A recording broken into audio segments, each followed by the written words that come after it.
Hello friends, இன்றைக்கி என்னென்னா chicken fry எப்படி செய்யலான்றது பார்க்கலாம். அதுக்கு தேவையான அளவு எண்ணெய் விட்டுக்கலாம் கடாயில். அதுக்கு மேலே சிக்கனில் உப்பு, மஞ்சள், இஞ்சி பூண்டு பேஸ்ட் போட்டு நல்லா வேக வச்சுக்கலாம் தண்ணி விடாமல். அப்புறம் வெட்டி வச்ச வெங்காயம், பச்சை மிளகாய், கருவேப்பிலை, கொத்தமல்லி எல்லாத்தையும் சேர்த்து நல்லா வதக்கிக்கலாம். முக்கால்வாசி வதக்கிக்கலாம். நம்ம ரொம்பவும் ப்ரௌன் ஆக்கக்கூடாது.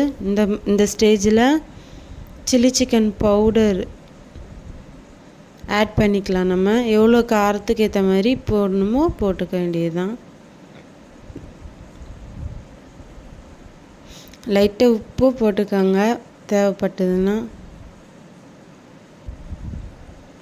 மசாலாவை போட்டு நல்லா அதோடய வதக்கணும்னா பச்சை வாசனை போகும்.